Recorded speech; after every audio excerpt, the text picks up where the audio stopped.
on how long I've been at Unity, and 2001 was in September, after 9/11 actually, so it was really easy to remember.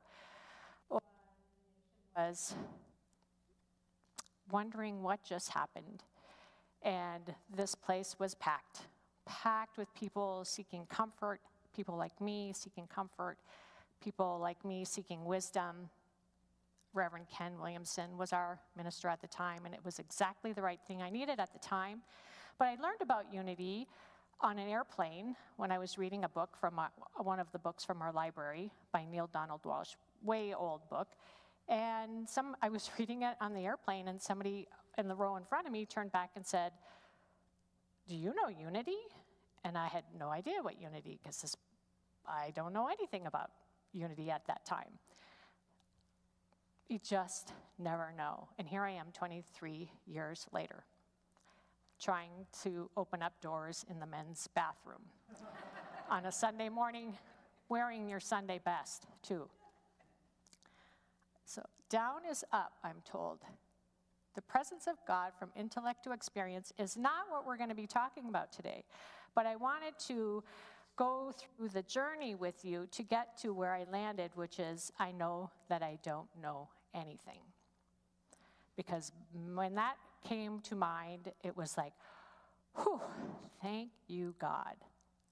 Because I've been in Unity enough times to have taken so many classes, about 22 online classes. Where's Gerald? The same ones that Gerald took, the same one that the Rollifsons took. I know that we have a library full of intelligent information, all of it really good stuff to get me out of the stuck place where I was at the time. But when I was putting the topic together today, this first one came up, presence of God from intellect to experience, because this was my journey. Even Sharon said to me one day in class, "Patty, you really do revere your intellect." And I'm like, well, yeah, I have college degrees and stuff. And I did not understand what she meant. Hopefully, you all will, and so will I, by the end of our time together, because it's going to be a journey, and I promised that we would be exploring it together. That was what I wrote in the newsletter, and that's what I hope will happen today, is discovering this place of presence that is unknowable, untouchable, and can't be reached through the intellect, had I known that. So the next topic I had in mind was the lies I tell myself, authenticity versus cliched living, getting real about life. Lots of that going on in my world. We talked about it today because the daily word is authentic. What does it mean to be authentic? Some of us thought, well, it means to show up who you are, the same person as you were 5 minutes ago talking to somebody else. And another person said, well, that's absolutely impossible, because I'm not going to talk to my banker the same way that I talk to my husband. So a little perplexed by all of that, but going out of the intellect to that place of authenticity that is always with me seems to be something that resonates with everyone else. I also wanted to say, I'm channeling this morning. This is Marlene Qualley's shawl. Thank you. So we were all given shawls after she passed, and she was one of my mentors at this church, so I'm channeling her. I'm also channeling Pat Carlson.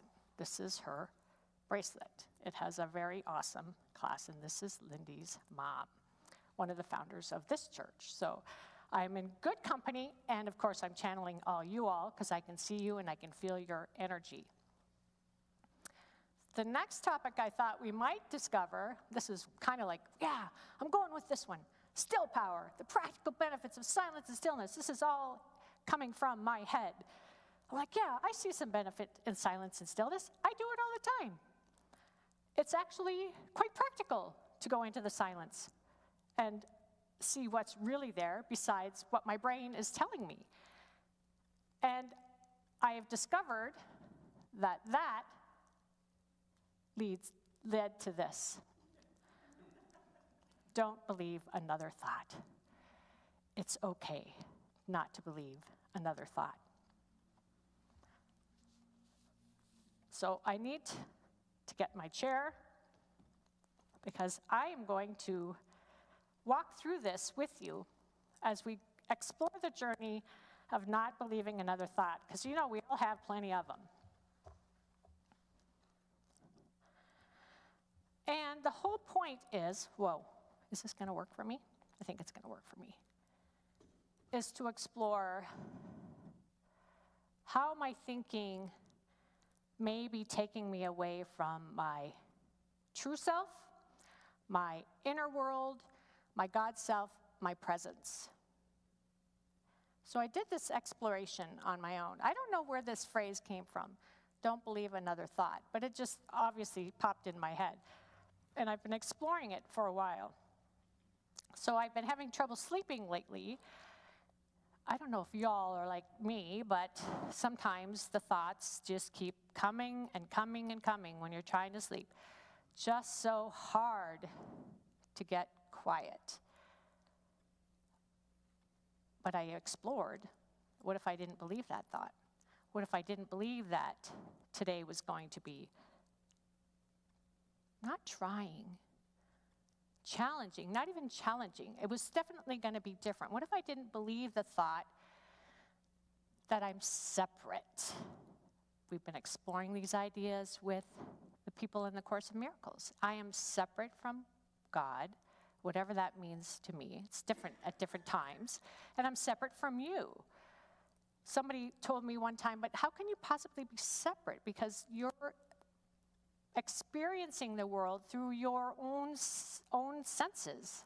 This is not, there's no other way to experience the world through other than my own senses. You can't experience me and I can't experience you. I can't really even understand what you're thinking because my own thinking is clouding the way. So that kind of made sense to me. But so this is an opportunity for us to explore the idea of not believing another thought together. Because Kathy and I often talk about, well, it's all great to have it up here, but I need to embody this stuff. I need to know what it feels like to know God's presence, what it feels like to not know that I don't know anything. I know the Fillmores, or Charles, talked about the divine energy, which is the masculine energy, which is the intellect, and the feminine energy, which is the feeling. So the thought-feeling nature always arousing, always coming together at the same time. But I think for me, my journey in unity has really been more of a thought-based, intellectual, here's what I know to be true, but is that how I show up? How can I show up if I don't feel it?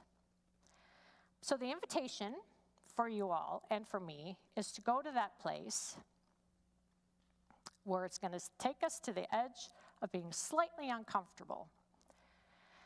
And we're going to see what arises. So that's just all. Get very comfortable in our chairs.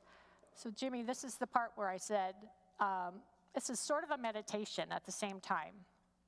He may or may not play some piano for us, I'm not sure.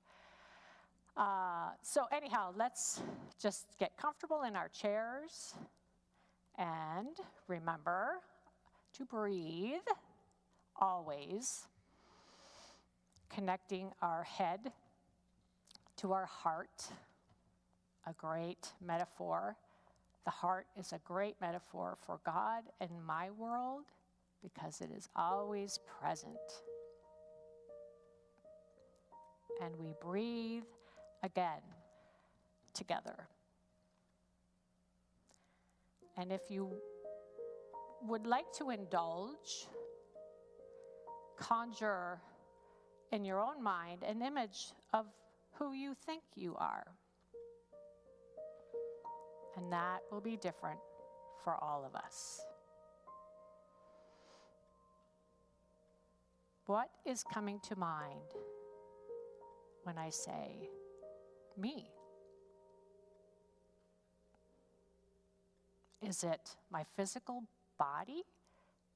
Am I looking at an image of a person with blonde hair, wearing a white jacket? What is it when I say me? And I can breathe into that image, that feeling, whatever it is, and tell it that you love it. You love whatever that image is arising. And notice if any other thoughts accompany that. Self-doubt. That's ridiculous. What a dumb exploration. Back to the breath. I love you. And feel that in your body.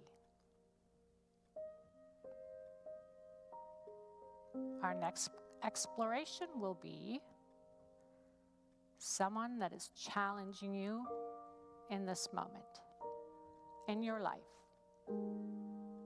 A boss, a client, a Unity member, a person, place, thing, anything that seems to be challenging you in this moment. It could be a feeling, something you've been avoiding. Let's just breathe together into that challenging feeling. Go right to it. No spiritual bypassing here. We are getting comfortable, getting uncomfortable. And we tell that challenging situation, you guessed it, I love you. I love you. And we breathe into that moment. Feel what love feels like. Feel what love feels like when you send it out to others and when you send it to yourself. I love you. And here's our third exploration in this mind experiment. Remember, we don't have to believe a thought. Slowly open your eyes if they're closed. And look around the room. And let your gaze land somewhere. And if you're really brave, you'll let it land on a human being. And breathe. And send that person love. I love you. What does that feel like? What thoughts are coming to mind? This is the strangest thing. We've never done anything like this at Unity South before. And we let it go because we know in our hearts that that is the whole purpose of Unity South. That is what unity means, is to love ourselves and to love others, just as Jesus commanded it. And it's a feeling that sometimes we just don't want to go to. And that's okay until it's really necessary to go there. So look around the room one more time and see it without the obscuration of any thought. And if a thought arises, I don't have to believe it.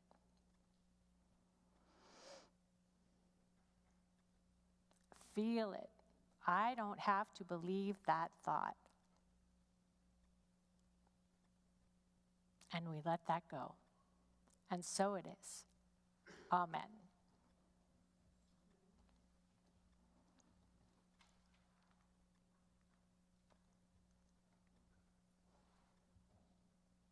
Everybody still here? Everybody still feeling the love?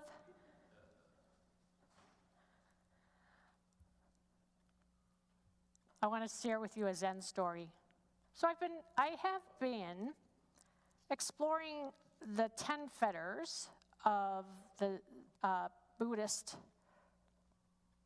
framework. And the first fetter is the disillusion of self. Easier said than done. But because of my affiliation with these lessons, I'm telling you, I got a lot of them. This particular Zen story came up, and it kind of reminded me a little bit of me, and maybe it'll remind you a little bit of you. It's called the teacup story. I should have put Zen teacup story. I don't know why I didn't. A renowned scholar, well-versed in philosophy and sciences, once visited a Zen master. He was eager to add Zen teachings to his vast intellectual pursuits. Upon arriving, the Zen master welcomed him and invited him in to share some tea. As they spoke, the scholar began expounding on his ideas, theories, and what he already knew about Zen. And we have those kinds of discussions back there at 9:15. Here's what I already know about the unity teachings. The Zen master silently poured tea into the scholar's cup. The scholar focused on his own words, didn't notice the cup filling to the brim. The tea spilled over the edge of the cup and onto the table. Only then did the scholar stop speaking. Master, the cup is full. No more will fit. The Zen master gently smiled and said, exactly.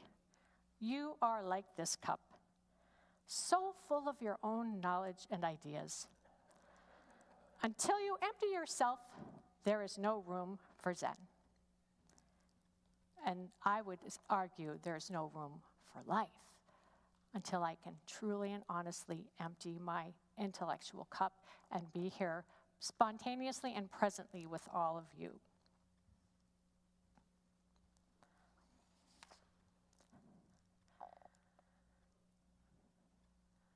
One of my favorite quotes. I don't know anything about consciousness.